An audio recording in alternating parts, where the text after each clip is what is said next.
Hey, what's going on? Back at it with another recap, this time round 8 of the 2026 Fide Candidates Tournament in the open and women's sections. I actually missed a recap over the weekend in round 7, but I'm sure everyone knew the state of play going into this round. Essentially, in the open section, Javikir Sindarov is killing it, and he's the man to chase. And in the women's group, it's actually way more crowded. So we're going to see basically what happened in every game today and get a sense of where we are now. So yeah, we're going to start with Sindarov because he's the leader.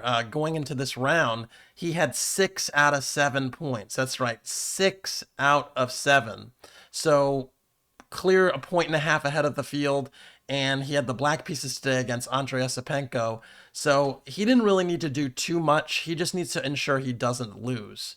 And he got into a little bit of a tricky position today. So if you look at this position he has with black here, he's a little worse. Why? Well, white has the 2 bishops for starters, and white's rooks are connected. We like that. And there's a little bit of pressure here on the c7 pawn. You see the rook on c1 and the queen on c2 are pressuring the c7 pawn. It's not so easy to defend. A move like c6, for example, would be really ugly and passive. And yeah, the bishop on d7 would just be made even worse than it already is, because this Catalan bishop on g2 is influencing so much pressure on the long diagonal. So because of that, Sindarov really had to think here and figure out, how am I going to kind of deal with the bishop pair and also the pressure on the c-file. And he found a really, really nice sequence to kind of turn the tide here. And to be honest, this was one of the longest thinks of the tournament for him, which is really something. Now, it wasn't too long. It was about 15 minutes. But Javikir played the move d takes c4. And I think it's a really, really concrete move and also an impressive move to make, because you see this bishop bearing down on the long diagonal. A lot of people wouldn't actually open it. But his point was that after knight takes c4, he's going to go bishop c6 and actually try to get those light squared bishops off the board. Now, the thing that's really interesting about this is it actually allows knight takes a5, which was actually what Andrei Esipenko played. And this is going to result in white actually being up a pawn, because if you play rook takes a5, there's bishop takes c6, b takes c6, queen takes c6, and white is much better here, because not only is white up a pawn now, the c pawn is also tremendously weak and attacked, and there's some situations where this long diagonal might actually be a thing one day if e4 and d5 is actually played. So this would really be not a very bad position for black. But instead of recapturing on a5, he played the intermediate move, bishop takes g2. And the point is that this knight on a5 is still hanging. So you can't play knight takes b7, because bishop takes b7 and the bishop would be, black would be up a piece, because the bishop could come back and capture on b7. So white has to take on g2. But after king takes g2, now there's another impressive intermediate move. I think so many people, mere mortals, would play rook takes a5 and be like, oh, no harm, no foul, I'm going to lose a pawn, but I'm going to recapture the rook and whatever. But here, Sindarov played the move queen d5 check. And the point is that after king g1, you got to go back. Note that f3 is, not e4, f3 is really, really weird. Because if you play f3, you're weakening the second rank, which may come as a factor later in the game. A little bit of foreshadowing to the next game we're going to look at, by the way, weakening your second rank. But yeah, that wouldn't be great. So king g1, coming back makes more sense. And now you just actually play rook takes e5 in this position. And the difference is here, the light squares now are tremendously weak. They're, essentially white has very little coverage of those light squares now that the fianchettoed bishop is gone.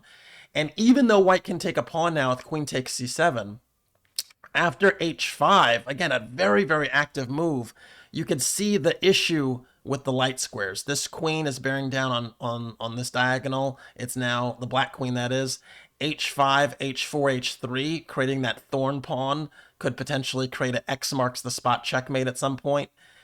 And it's just extremely unpleasant. So even though white is up a pawn, it's not really felt at all. And h5 also gives the king an escape square, which was going to be important if, the rook ever tries to get active, especially now that these rooks are actually split.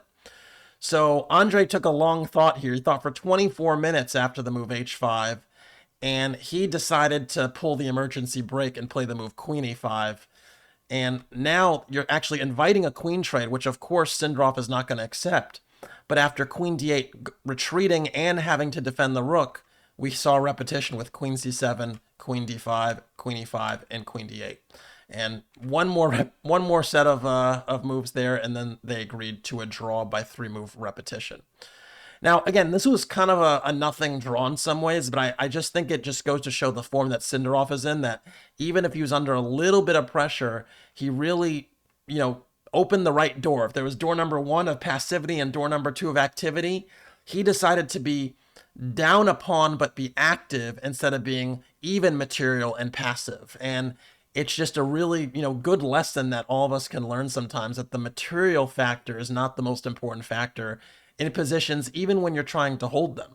So again, just to back it up here, taking on c4, getting rid of the light squared bishop, even if it meant losing a pawn, and then the intermediate checks, right? The intermediate check was important. And then playing h5, getting an escape square, held the draw very easily and never was down the clock. And yeah, now Sindrov moves on to 6.5 out of 8. So then the question was, can anyone try to get closer, and catch him? And the most likely person to do it would be Fabiano Caruana. And he played black. Ooh, I'm going a little bit too far here. I'm going to go back to the critical position. And then I'm going to flip the board as well. He played black in a essentially like a Queen's Gambit. It was kind of like a symmetrical English structure. Let me put it like that. And we got to the opening, and white has a little bit of pressure. Why is that? Well, for starters, the rooks are connected on the first rank, and the black rook on a6 and the black rook on f8 are a little bit disconnected, so that's a little awkward. Also, the bishop on f4 is a little bit more active than the one on e7, so white's bishop is just a little bit better than its counterpart. And because of the things, black has to be really concrete to try to equalize. Now, the funny thing is the computer gives zeros here, and it, at first blush, looks like, there shouldn't be anything really to worry about here. But I think there were a few things that gave me cause for concern. One is that Fabi was already an hour down on the clock, which, being in time trouble in a position where you're worse and can stray is not a great sign. Hikaru had an hour and 51 minutes here. Fabiano had 58 minutes. The other issue was that I didn't see any very clear way to kind of, kill the game. And I think that Fabiano with black here was trying to do that. You can question that approach of trying to essentially kill the game and essentially just, there were no winning chances whatsoever in this game. But this is the option he went for. Hikaru with white has been a dangerous opponent for Fabi in the recent past. So anyway, I was looking at this position, and my first thought was, well, why don't we just reconnect the rooks and contest the d file and equalize? And it turns out that's actually not very good. If you play rook a8, rook d7 is a very annoying move, hitting this bishop on e7. And already you have some issues to solve. Like, if you play like bishop f6, you run into bishop d6, which turns out to be unpleasant. Note that rook d8 runs into bishop c7, so that's not great. You could go bishop c5, and that is actually the best move, and then you're aligning the pieces here. But white still has pressure after g3. And the real issue, as I see it, is that you can't play rook d8 because bishop c7 is always this really annoying double attack here. So because you can't contest the d file with the queen on b6, it's a little unpleasant. So I can imagine Fabi was looking at that and trying to get the queen off of the b6 square so that in future situations bishop c7 wouldn't be a problem. But he did it in a pretty awkward way. Now, the way I think was actually the most reasonable to play, even though it's not computer best, is actually queen b7. And the point is you control the d7 square so you don't allow the rook to invade. You prepare rook a8, rook d8, and I couldn't really see any huge refutation because if rook d3 to double, you can go rook a8 back, rook d1, and then rook d8, and you actually have a situation where you might say, well, what about the a5 pawn? Isn't it loose? Well, at the end of the line, the bishop is actually protecting the a5 pawn.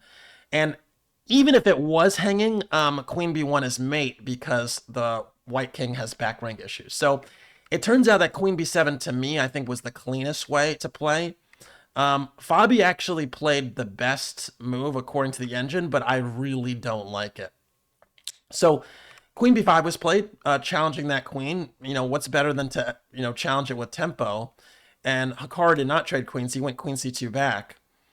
And now the move you need to play to kind of cleanly put it together is probably rook b6. But I could see why that's awkward because it runs into rook b1. Black is still fine after queen a6, but it's a different game. Instead, bishop c5 was played.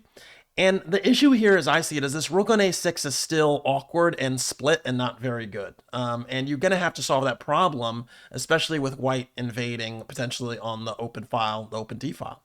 So anyway, you had a few more moves: c4, queen b7, bishop e5. And now this was another really critical moment because this bishop here is annoying. It's looking at g7. There might be ideas of queen c3 pressuring it further. Maybe rook d3, rook g3 on a good day. And you really have to deal with that threat. And Fabi played the move queen e7. And again, it's not a mistake. It's fine. But the sequence that follows was this. Queen d3, basically pressuring to invade on the d file. And then f6, hitting the bishop and forcing it to make a decision. And after bishop d6, bishop takes c6, queen takes, rook takes. Now it's clear to me that even though some pieces have come off the board and the material's still equal, it's kind of passive. And now pushing the f pawn the way it was pushed, going to f6, means that the whole second rank of black, which is really the seventh rank in this instance, is really weak. And it actually reminds me of the game we just looked at with Sindarov, because I mentioned in that position that if white played f3, the second rank would be weak. But so there's basically this annoying pressure here, and it's hard to deal with this passively. So, I mean, if you go for something like king f7, white will go rook b1 and control both of the only open files in the position. And again, the rook on a6 is the real issue here because it's not fighting on the business squares at all. So Fabi decided to try to be active. He played rook b8, punting on a pawn, giving up pawn with rook takes e6 because he wanted to go rook b2, hit the a pawn, and then say, you know what, I'm going to be active enough to hold this together. And we got a very interesting position after rook e7, rook 8, rook a b6, finally getting the a rook in the game, rook a7, and rook takes a2. And it looks like essentially white is, not going to win this game. It looks like black recovered a pawn. There's a passed a pawn. If these two pawns get traded for these two pawns, it's completely symmetrical. But again, it's really just this f6, this pawn f6. If this pawn is back on f7 and there's another escape square, black is totally fine. But because it's the f pawn, it's almost like the front door is open. The front door is open to that king on g8. And so Hikaru played a very, very sneaky move here, and it was this move h3. And this move was really praised on the broadcast for the event by many players.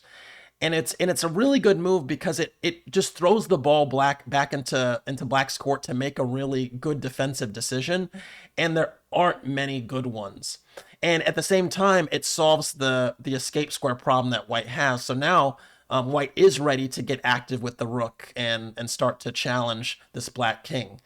And it turns out there are only a few moves that really hold the position together. And unfortunately, Fabi chose a variation that does not do that.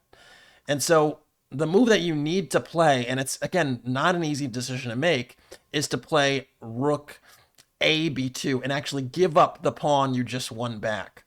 And the point is that after rook takes a5, rook b7, you're down a pawn, but you're covering the seventh rank. And that's the cleanest way to defend. And this is going to be very unpleasant to defend. This will be another 2 hours, 3 hours of just defending with no prospects of winning.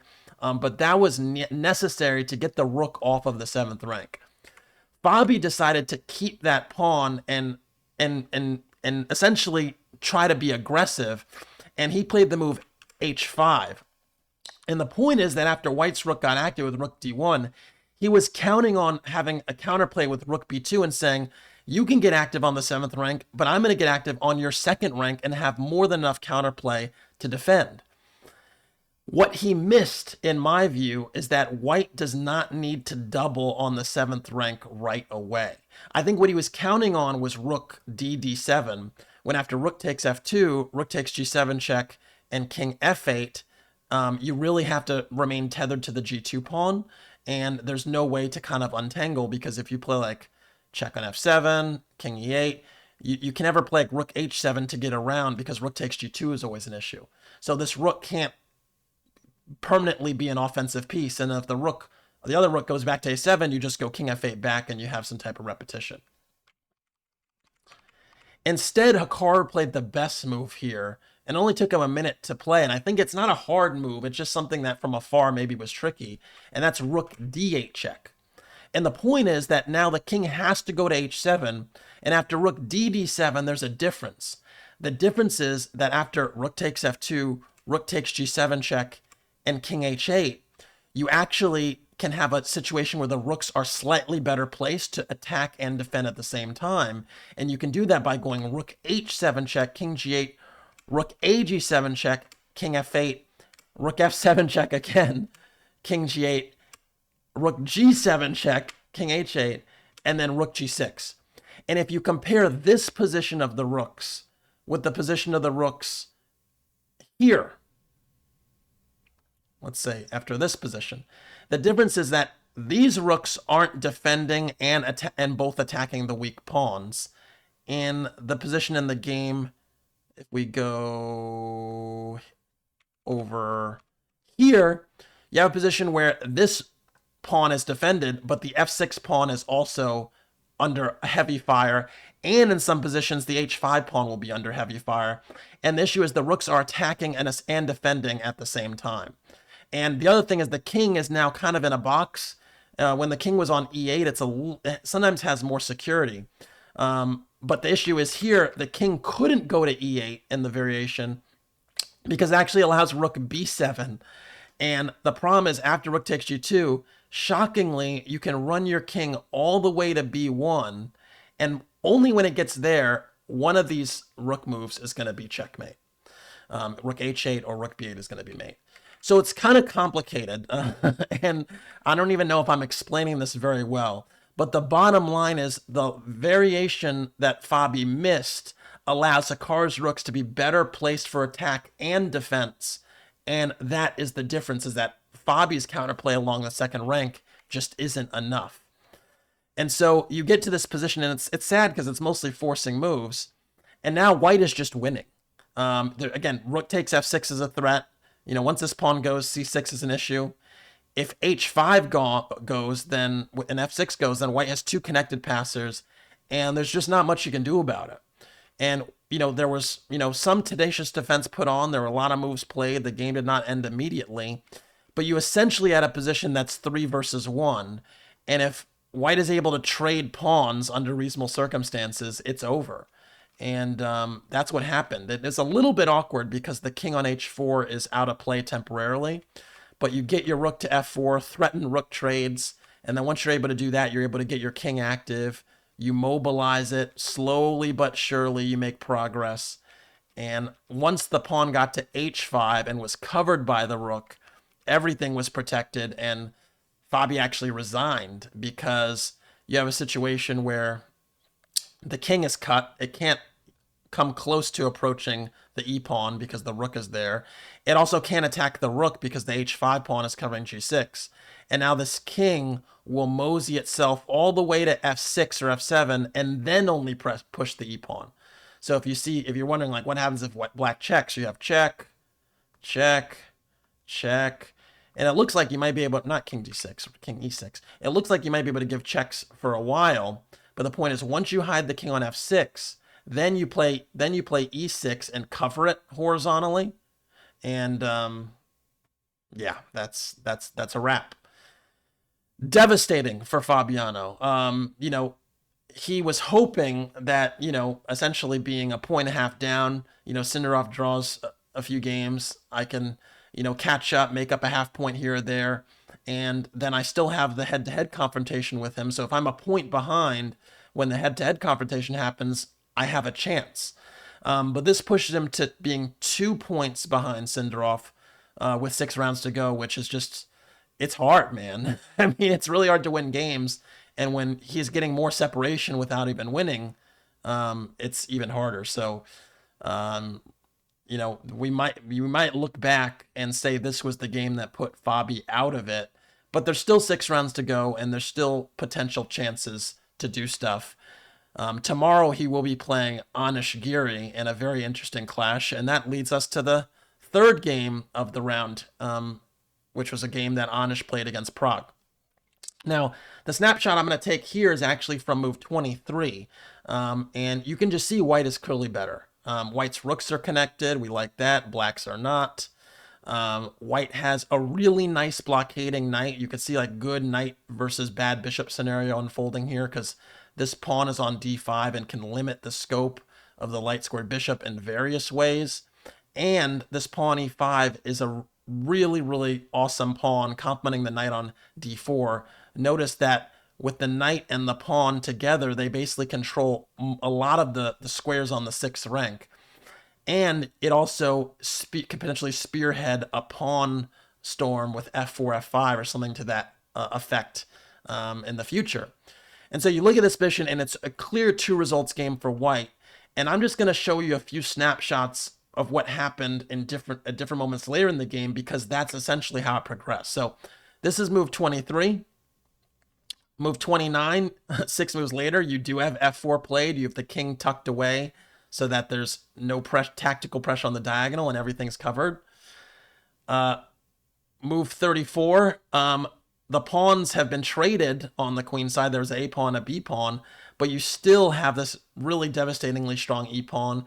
And black wound up playing f6 to trade the f pawns, but it does not change the fact that the blockading knight with a pawn that's very far advanced is going to be very, very difficult to deal with. And then I think the last snapshot is actually on move 39, or rather move 39 just finished. On move 40, Anish had to make one more move before the time control, and it's one winning move, and it's this move e7, which he didn't take very long to play. And the point is that you're threatening rook f8 check, and this pawn on e7 becomes eventually a queen.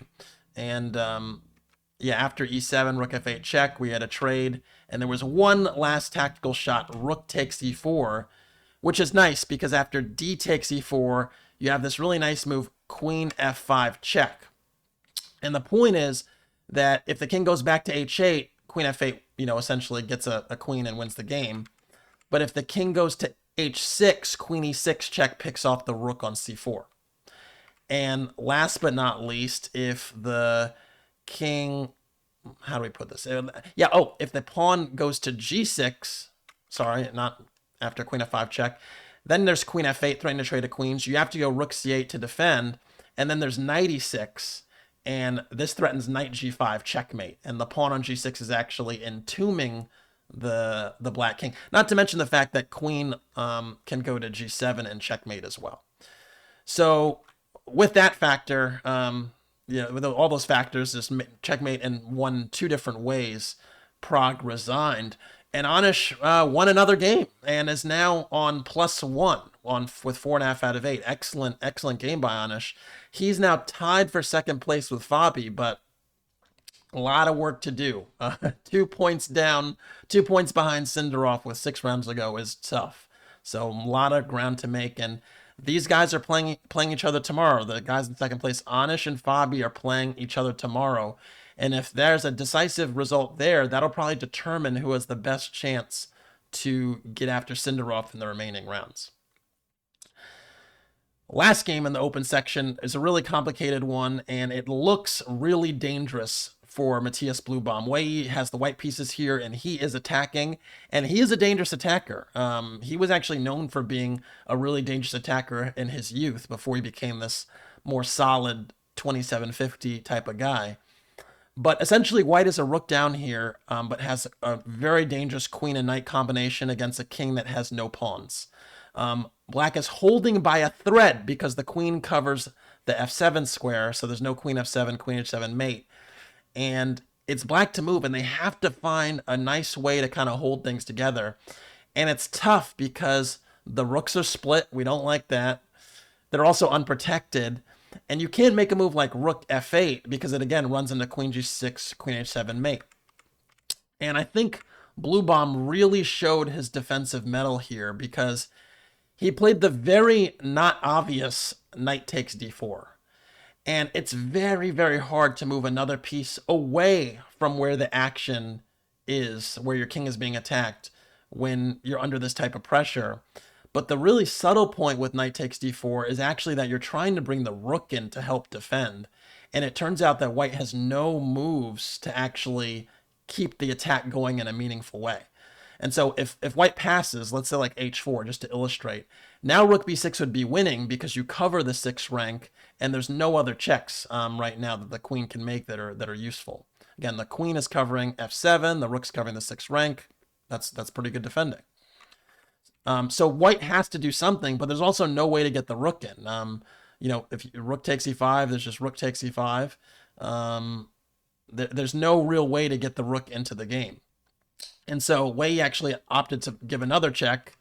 They repeated a few times, and then he gave a check on h6, which forces the king to the center. Note that if you go king g8 now, queen h7 check, king f8, queen h8 check, king e7, rook takes e5 is actually ball game, or queen takes e5. So the king had to go into the center after queen h6 check, but after king e7, rook takes e5, king d8 actually holds it together. And the point is that, black is up a rook and any trades don't work. And so you basically have to, and it looks like the king is actually running away too.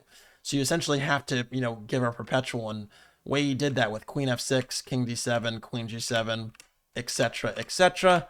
And they agreed to a draw here. So really interesting game in that final position. Blue Bomb did defend well, and he's acquitted himself pretty reasonably in the event so far, even though he is on -1, as is Wei. They're both on 3.5 out of 8.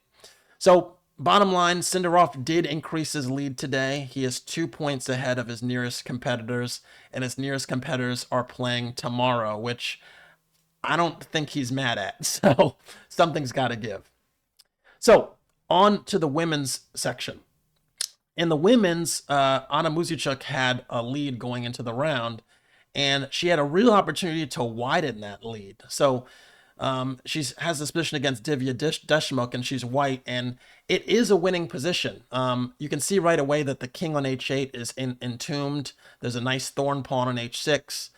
There's a potential pass pawn on the a file, and white's rooks are also very well coordinated. Now, I can understand why Anna did what she did. She was on the dreaded move 40 where you get extra time going into that, time control. And she played the move b4.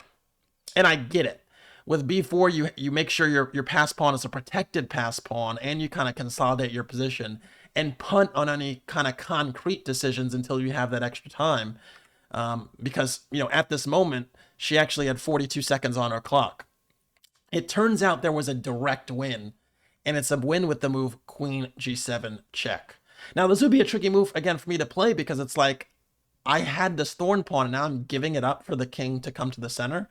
But chess is a concrete game, and the point is that you give this check, you trade queens, you play a6, a nice tempo on the rook on b7, forcing the rook back. Again, if rook a7, rook takes e7 check is really nice.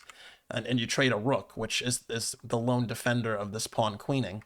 So rook b8 happens, and now you go rook takes e7 check, a7, rook b7.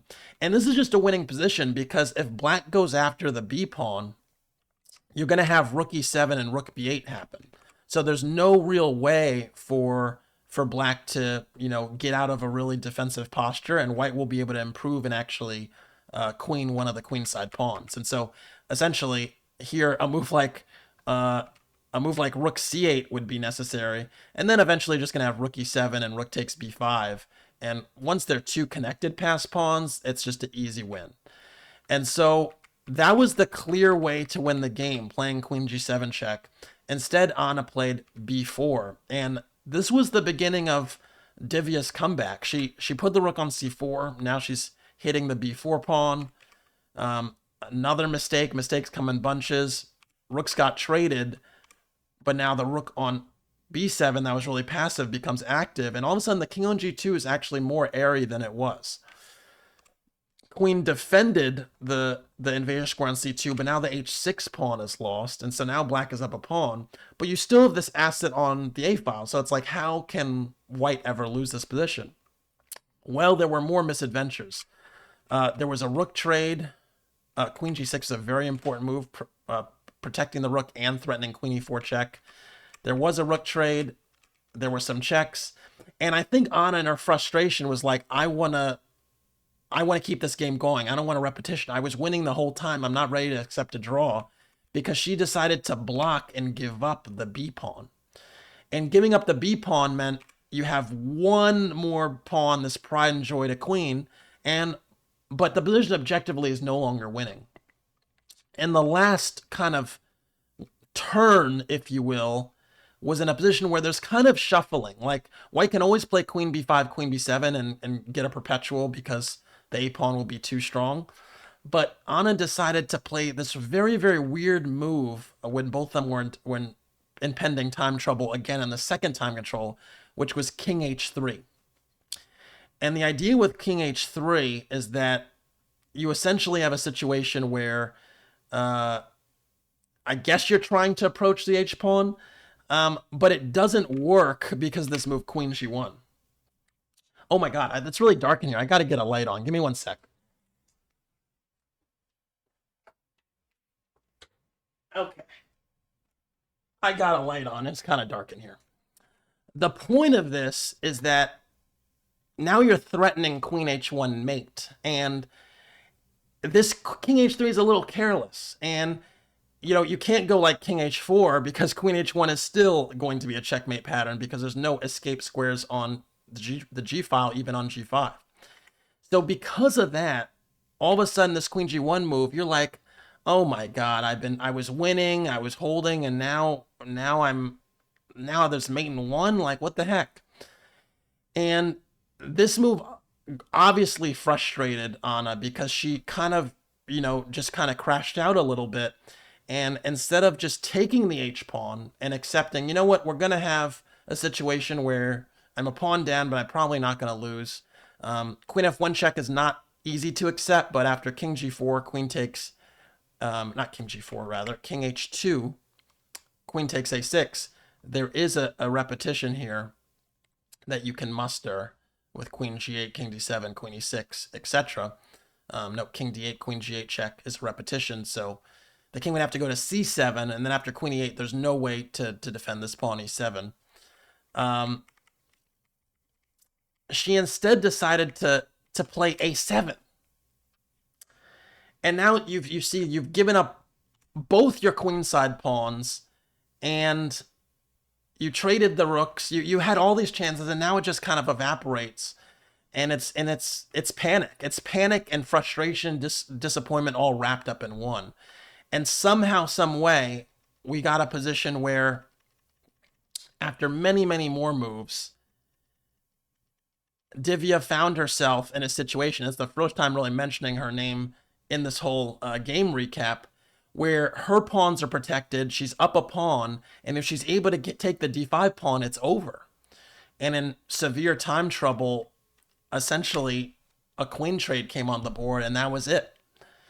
And this is devastating. It's the definition of heartbreak. You have a situation where you're pressing the whole game, you're basically better the whole game, and then step by step you go from winning to better to equal to lost. I've been there, and it's really, really brutal. It's more brutal when it happens gradually, because sometimes it happens all at once. It's in the span of like 5 moves, but this was in the span of like 30 moves. And it's a tough. But basically, as a result of this game, Anna had the opportunity to be a full point up on her chasers, getting to 5.5 out of 8. Instead, she loses, goes to 4.5 out of 8, and now Divya joined her on 4.5 out of 8. So these two were actually tied for first, and there was a question of whether in the other games people would also get to that score. And it turned out there were some people that said, yes, I would like to get to that score. The first one that was very much down to get to 4.5 out of 8, with the two I've already mentioned, Divya and Anna, was Katarina Lochno, who's had this very up and down tournament. This was probably her best game to date in terms of it being, pretty clean from beginning to end. And in this position, even though the material is equal, white is totally dominant because of the bishop pair. The bishop pair, even in the endgame, can be a really important factor. And the bishop pair, coupled with some pawns that are a little bit targetable, the c5 pawn, the f4 pawn, is a really, really nasty combination. Lochno could have played g takes f4 and taken this pawn, but that would have allowed the trade of the bishop pair, because after bishop f6, the bishop and the rook are attacked. And, this position is not a winning position with a structure that's that poor. And so, again, sometimes, keeping the activity is more important than the material. And, Lochno correctly judged this and played rook e4. And even though she didn't win a pawn right away, she did wind up winning 2 pawns because of her patience, and eventually went on to win this game where the 2 bishops just reigned supreme. And this actually meant that she got to 4.5 out of 8, beat Gorechkina, and became the 3rd person on 4.5 out of 8, in good fashion. So it was nice technique. She wound up eventually trading the bishops when she had 2 pawns up, and this is just too much to manage. And eventually Gorechkina resigned. The next person to get to 4.5 out of 8 was Zhu Jinner, and she got there in a very, very unorthodox way. So this position is clearly better for white. I've played this type of Nimzo position before, and when c takes d4 is played in a kind of counterintuitive way, you're actually meant to play rook takes d4 and not recapture with the pawn in the center. The reason is the d6 pawn can be a little bit of a target if you double rooks, but the bigger reason is if you take with e takes d4, which was played, you actually run into a situation where the c pawn is actually a serious target, and the combination of bishop a6, queen b3, and d5 really draw that out in an unpleasant way. Note that the bishop on e2 is a little bit loose. If the c and d pawns are traded, then the white d pawn is isolated, and it's just it's just something you need to know in these types of positions. And for some inexplicable reason, rook takes d4 is played, which is just not the way to go here. So after he takes d4, it was very, very unpleasant. And then essentially, I'm going to just show you a few different snapshots from the rest of the game. So we have this position here. That's move 17. 10 moves later, we have this. Isolated pawn, rook very active on the second, rook on d8. The 2 bishops here are less of a factor because of all that pressure. Not great. Then we look 10 moves later from there. This is move 27 now to move 37. And black's making progress. The structure is very good for black. The d pawn is gone. These pawns are becoming a little bit weak, and the bishops are not really hitting anything meaningful. More progress is being made. And then on move 47, even more progress is being made, and you can see black winning a second pawn. And, essentially Zhu went on to win this game. So I'll show you the final position for posterity. Rook g2. Really interesting, actually. Final position. Black is down a piece, but one of these pawns is going to queen, and you can't play rook takes g2 because then this pawn will queen with check, and you have a checkmate on g1, g3. So after 77 long moves, Tan threw in the towel. And I have a lot of sympathy for Tan. She's been a top player for over a decade. She was actually my pick to win this candidates tournament. I am proud to say I did pick Sindarov in the open, and I picked Tan in the women's section. but it has been a nightmarish tournament for her where she's had so many good positions that she's failed to win or she's even lost. And unfortunately now she's on 2.5 out of 8 at the bottom of the table. But Zhu Jinner has life now. She's 4.5 out of 8, and she became the fourth person to get on that score. The last game was a pretty well played game that ended in a draw. I just wanted to show one position from this game between Bibisara and Vaishali, and it's that we actually have a Philidor position. So often people are like, okay, like why is the position drawn when I'm a pawn down? Why is the drawing tendency in chess so high? And the reason is because in so many pawn down positions, if it's a rook endgame, it's a draw under the right circumstances. And this is one of the right circumstances. The very key idea here is that you do not want to allow the king to get to the third or sixth rank without having the ability to check it in some way. Because if the king gets to, I'm going to make some bad moves here. If the king gets to the third rank and there isn't a good way to check it, it can be losing. It turns out like here, rook b1, king f2, g3 check, and this pawn will become a queen and black is winning.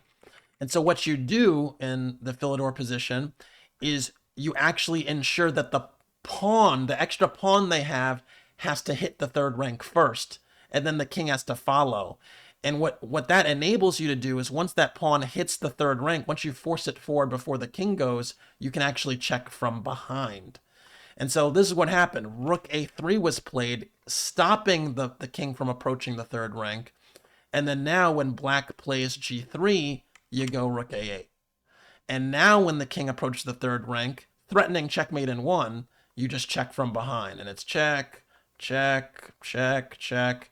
And basically the king has no security and won't get any security, so it's just a draw by repetition. So again, in the Philidor, your objective is to not allow, let me put it in a better way. Your objective is to force the pawn to the third rank before the king gets there so you could check from behind. And so rook a3 is that precise move. g3 happened in the game, and then the checks from behind commenced, and the game ended in a draw. This was a reasonable result for Vaishali. She got to that 4.5 out of 8 group.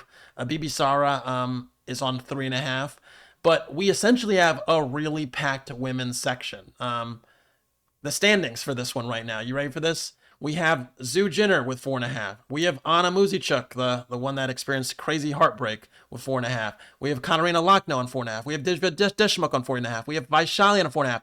So 5 of the 8 candidates in the women's section have 4.5.